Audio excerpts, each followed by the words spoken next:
Stick around for this next story. It is so inspiring.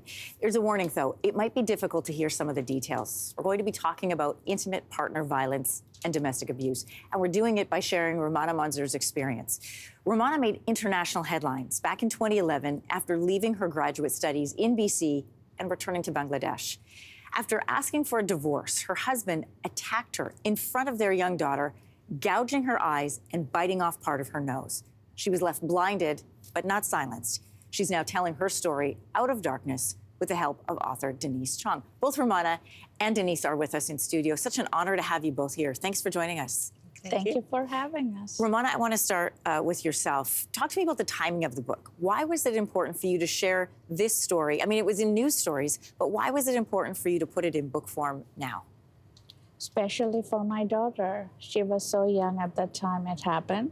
I was really eager for her to know what happened and what her mother went through, and then how she came around just for her, how she was my inspiration. Has she read the book? And if she has, what did she say to you about it? Not yet. She's saying that it's her summer project. Okay. She's in grade 12, so just finishing up high school. So that's her summer project. I imagine some really deep, powerful conversations coming your way.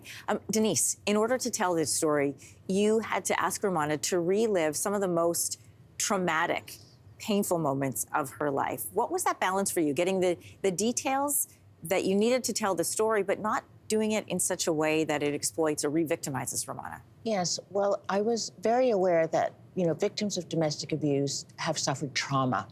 So, and Rumana said to me, I warned me she could be re-traumatized, and I think there were some tears at some point. But you have to be very careful in your balance, how you work with memory.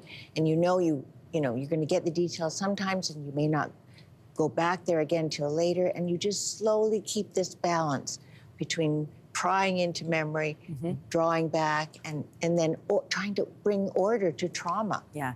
And another way to do that is what you've done, which is incredible amount of research, doing other interviews to fill in the gaps, help paint the picture. You traveled to Bangladesh as part of your research.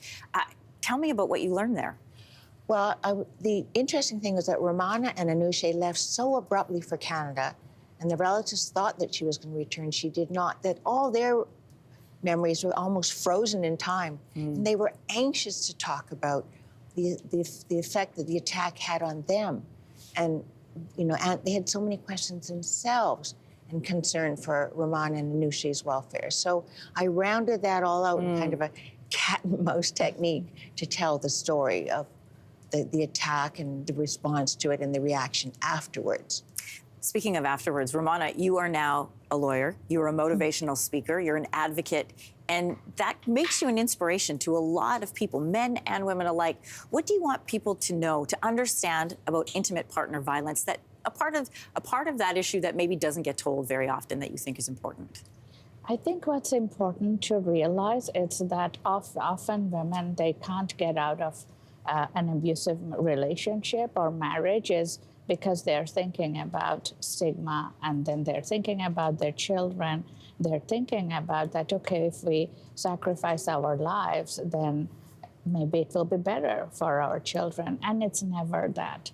So if children who grow up just seeing that their moms are abused, like one parent is abused by the other, they never learn anything good. And then it kind of scars them for the rest of their life. So it's really important to understand that, because I know that, because I was in that same situation. I really I was scared of the social stigma, and nothing matters because everyone needs to understand how valuable their lives are.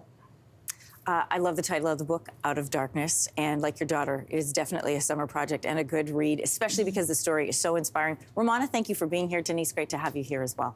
Thank you. Hey, thanks for watching. If you liked this, be sure to subscribe here, or you can check out more Your Morning videos right here.